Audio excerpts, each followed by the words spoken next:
ಅಭಿನವ್ ಭಗತ್ ಸಿಂಗ್ ಜಿಂದಾಬಾದ್ ಅಂತ ಹೇಳಿ ಜೋರಾಗಿ ಘೋಷಣೆ ಕೂಗೋದಕ್ಕೆ ಶುರು ಮಾಡಿದರು. ವಕೀಲರು ಬೆಂಬಲ ಕೊಟ್ಟರು.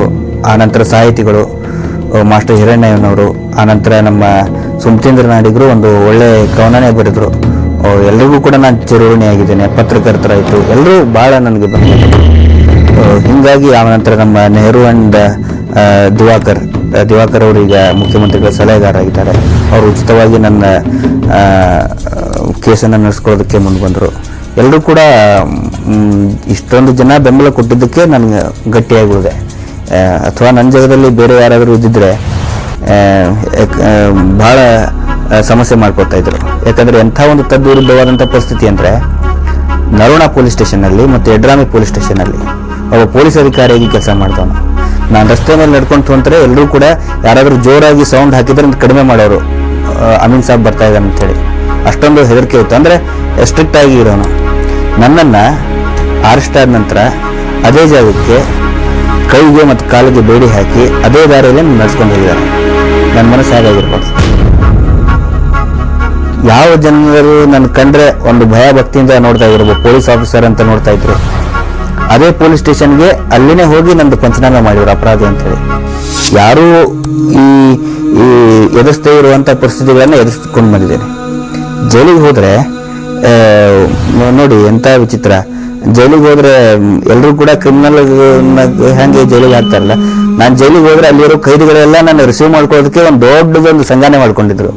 ಹೊರಗಡೆ ಹೋದ ತಕ್ಷಣ ಪಾಪ ಅವ್ರು ಏನೇನೋ ಒಂದು ಚಿಕ್ಕದು ಅವ್ರದ್ದು ಇದನ್ನೆಲ್ಲ ಮಾಡಿಕೊಂಡು ಹಾರ ಹಾಕಿ ಇದನ್ನು ಡಿಸ್ಟ್ರಿಬ್ಯೂಟ್ ಮಾಡ್ಕೊಂಡಿದ್ರು. ಏನೋ ಮುಂಜಾನೆ ಹಾಲು ಒಬ್ಬನು ತಂದ್ಕೊಡೋದು, ಆಮೇಲೆ ಮಧ್ಯಾಹ್ನ ಊಟ ಒಬ್ಬರು ತಂದ್ಕೊಡೋದು ನನಗೆ. ಆ ಥರ ಜೈಲಿನಲ್ಲಿ ಪಾಪ ಅವ್ರು ಹೇಳ್ತಾ ಇದ್ರು, ಯಾವುದೋ ಒಂದು ಆವೇಶದಲ್ಲಿ ನಾವು ಅಪರಾಧ ಮಾಡಿದ್ದೀವಿ ಸರ್, ಆದರೆ ನಿಮ್ಮ ಬಗ್ಗೆ ನಮಗೆ ಭಾಳ ಒಳ್ಳೆ ಕಾಳಜಿ ಇದೆ ಅಂತೇಳಿ.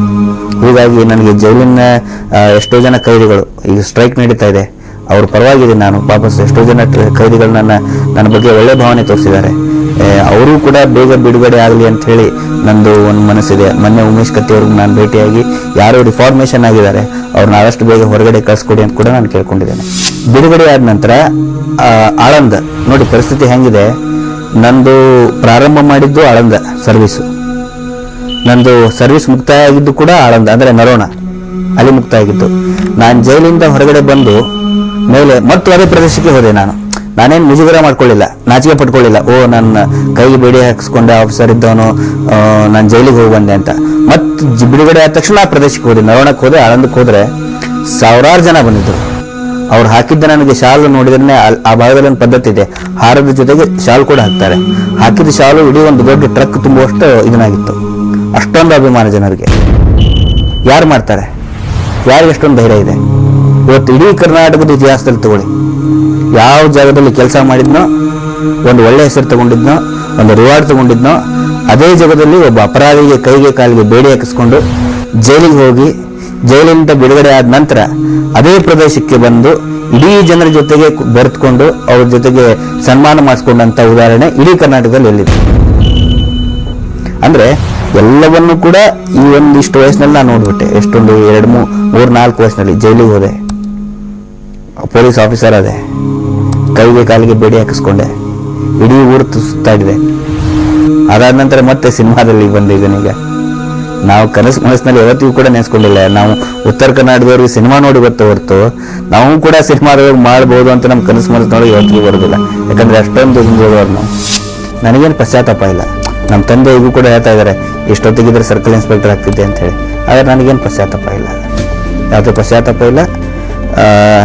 ಏನೋ ತಲೆ ತಗ್ಸುವಂಥ ಕೆಲಸ ಆಗಲಿ, ತಲೆ ತಗ್ಸುವಂಥ ಅಪರಾಧ ಆಗಲಿ ಯಾವತ್ತಿಗೂ ಕೂಡ ನಾನು ಮಾಡಿಲ್ಲ. ಆ ಒಂದು ಭಾವನೆಯಿಂದ ಗಟ್ಟಿ ಮನಸ್ಸಿನಿಂದ ನಾನು ಮುಂದೆ ಹೋಗ್ತಾ ಇದ್ದೇನೆ.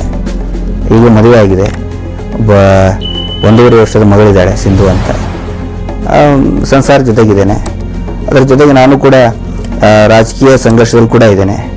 ಪಕ್ಷದ ಬಗ್ಗೆನೂ ಕೂಡ ವಿಶ್ವಾಸ ಇದೆ. ಏನಾದರೂ ಒಂದು ಒಳ್ಳೆಯ ಅವಕಾಶ ಸಿಕ್ಕರೆ ನಾನು ಇನ್ನೂ ಕೂಡ ನನ್ನ ಛಲ ಬಿಟ್ಟಿಲ್ಲ. ವ್ಯವಸ್ಥೆ ವಿರುದ್ಧ ಹೋರಾಟ ಮಾಡುವಂಥ ಆ ಛಲ ಇನ್ನೂ ಕೂಡ ಬಿಟ್ಟಿಲ್ಲ. ಮುಂಚೆ ಗಿರೀಶ್ ಮಠಣ್ಣ ಯಾವ ರೀತಿ ಇದ್ನೋ ಈಗಲೂ ಕೂಡ ನಾನು ಅದೇ ಗಿರೀಶ್ ಮಠಣ್ಣವರಾಗಿದ್ದೇನೆ. ವ್ಯತ್ಯಾಸ ಇಷ್ಟೇ, ನಾನು ಹೆಚ್ಚಿಗೆ ಪ್ರಚಾರಕ್ಕೆ ನಾನು ಬರ್ತಾ ಇಲ್ಲ. ಬೇಕಂದ್ರೆ ಸುಳ್ಳು ಹೇಳ್ತಾ ಇದ್ದಾರೆ, ಧರ್ಮ ಸಿಂಗ್ ಸರ್ ಹೇಳ್ತಾ ಇದ್ದಾರೆ ಅಂತ.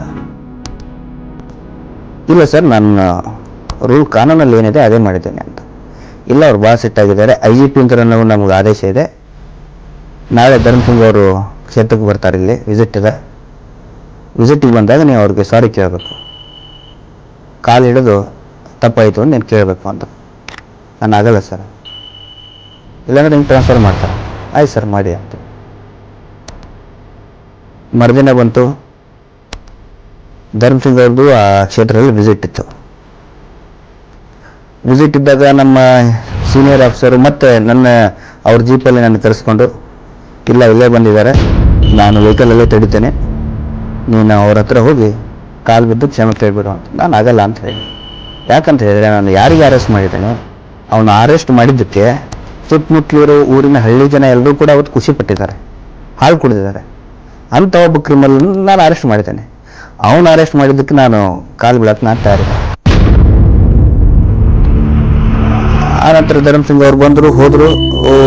ಹೋಗೋ ಟೈಮಿಗೆ ವೈರ್ಲೆಸ್ನಲ್ಲಿ ಹೇಳಿಬಿಟ್ರು, ಬೇಗ ಹೋಗ್ರಿ ಅಂಥೇಳಿ. ನನಗೆ ಭಾಳ ಇನ್ಸಲ್ಟ್ ಆಯಿತು. ಈಗ ಮುಖಾಮುಖಿ ಹೇಳೋದು ಬೇರೆ, ಪೊಲೀಸ್ ವೈರ್ಲೆಸ್ನಲ್ಲಿ ಹೇಳಿದ್ರೆ ಎಲ್ರಿಗೂ ಕೇಳ್ತದೆ. ಎಲ್ರಿಗೂ ಕೇಳಿಸಿ ಕ್ಷಮೆ ಕೇಳುವಂಥ ತಪ್ಪು ನಾನೇನು ಮಾಡಿದೆ? ನಾನು ಕ್ಷಮೆ ಕೇಳಲಿಲ್ಲ. ಸೀದಾ ನಾನು ನನ್ನ ಪೊಲೀಸ್ ಸ್ಟೇಷನ್ ಹೋಗಿ ಕೂತ್ಕೊಂಡೆ. ಯಾವತ್ತಿಗೂ ಧರ್ಮಸಿಂಗ್ ಆಗಲಿ ಅವಾಗ PWD ಮಿನಿಸ್ಟರ್ ಆಗಿದ್ರು. ಜನ ಈಗ ಘಟನೆ ಆದ ನಂತರ ಎಲ್ಲರೂ ಏನು ತಿಳ್ಕೊಂಡಿದ್ದಾರೆ, ಧರ್ಮಸಿಂಗು ಅವ್ರಿಗೆ ಜೊತೆಗೆ ವೈಷಮ್ಯ ಇತ್ತು ಅಂಥೇಳಿ. ಆದರೆ ಧರ್ಮಸಿಂಗ್ ಅವರು ಯಾವತ್ತಿಗೂ ಕೂಡ ನನಗೆ ಆ ಥರ ಪ್ರೆಷರೈಸ್ ಮಾಡಿಲ್ಲ.